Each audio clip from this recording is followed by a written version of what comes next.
Jesus Cristo, o único que tem compaixão do teu povo. Parte 01, dia 20 de agosto de 2025. Ele foi movido de compaixão. Mateus 9, 36. Isso é dito de Cristo Jesus várias vezes no Novo Testamento. A palavra original é muito notável. Não é encontrado no grego clássico. Isto não é encontrado na Septuaginta. O fato é que foi uma palavra cunhada pelos próprios evangelistas. Eles não encontraram em toda a língua grega que se adequava ao seu propósito e, portanto, eles tiveram que fazer um. Isso é expressivo da emoção mais profunda, um esforço das entranhas, um desejo da natureza mais íntima com piedade. Como nos dizem os dicionários, ex intimis visceribus misericordia commover. Suponho que quando nosso Salvador olhou para certas paisagens, aqueles que o observaram de perto perceberam que sua agitação interna era muito grande. Suas emoções eram muito profundas, e então o seu rosto traiu. Seus olhos se derramaram como fontes com lágrimas, e você viu que seu grande coração estava prestes a explodir de pena pela tristeza sobre a qual seus olhos estavam olhando. Ele foi movido pela compaixão. Toda sua natureza era agitado com comisseração pelos sofredores antes dele.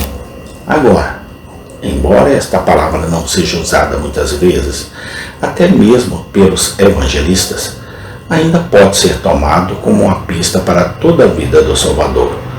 E pretendo assim, para aplicá-lo a ele, se você pudesse resumir todo o caráter de Cristo em referência a nós mesmos, pode ser reunido nesta única frase: ele foi movido de compaixão. Sobre este ponto tentaremos insistir agora, e que Deus conceda que bons resultados práticos possam advir disso. Primeiro, eu devo conduzir suas meditações às grandes transações da vida de nosso Salvador.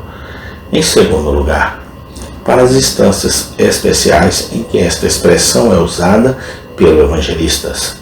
Em terceiro lugar, a premeditação que ele tomou em nosso nome. E em quarto lugar, ao testemunho pessoal que as próprias lembranças podem fornecer. Façamos uma rápida pesquisa sobre 1. A grande vida de Cristo. Apenas tocando como com a asa de uma andorinha a evidência que carrega desde o início. Antes que a terra fosse moldada, antes que os fundamentos das colinas eternas fossem lançadas, quando ainda as estrelas não tivessem começado a brilhar, Deus sabia que a sua criatura, o homem, pecaria, que toda a raça cairia de seu estado original puro no primeiro Adão, o cabeça da aliança, bem como o pai comum da família humana inteira, e que, em consequência da desobediência daquele homem, toda a alma nascida de sua linhagem também se tornaria pecadora.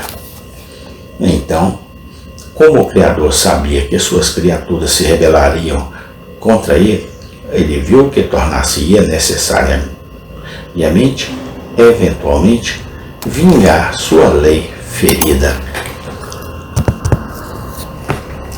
Portanto, foi proposto no plano eterno, antes que a corrente do tempo tivesse começado seu curso, ou elas começaram a acumular seus volumosos registros, que deve haver um intermediário, alguém ordenado, para vir e reencabeçar a corrida, ser um segundo Adão, um chefe federal para restaurar a violação e reparar as travessuras do primeiro Adão, para ser um fiador para responder pelos filhos dos homens, em quem o amor de Deus iluminou, que seus pecados fossem lançados sobre ele, e que ele deveria salvá-los com uma salvação eterna.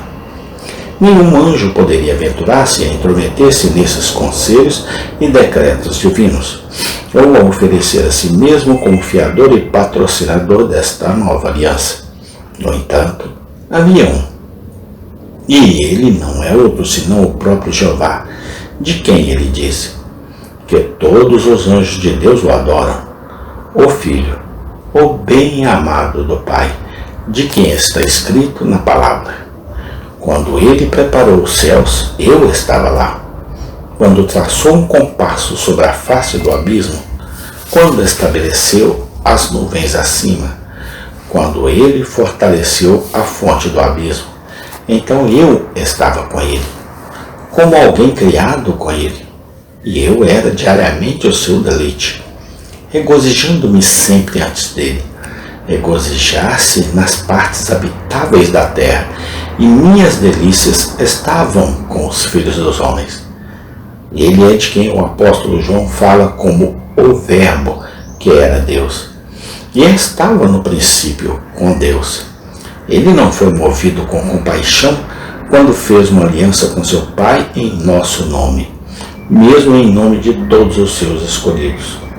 Uma aliança na qual ele deveria ser o sofredor e eles os ganhadores, em que ele deveria suportar a vergonha que ele pode trazê-los para a sua própria glória.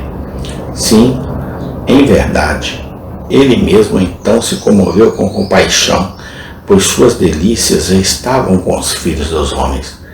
Nem sua compaixão espreitou na perspectiva de uma emergência presentemente para diminuir e desaparecer à medida que a rebelião tomava uma forma mais ativa e a ruína assumiu proporções mais palpáveis.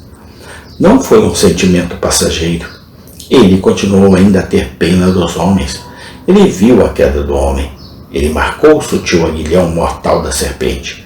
Ele observou a trilha como o lodo da serpente passou pelas beiras clareiras do Éden.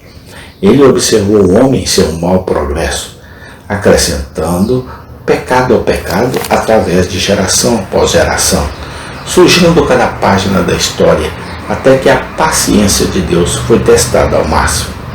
E depois, conforme estava escrito no volume do livro, que ele deveria aparecer. O próprio Jesus Cristo veio a este mundo ferido. Veio como? Oh, sejam maravilhados, ó anjos, de que fostes testemunhas disso, e vós homens de que contemplei.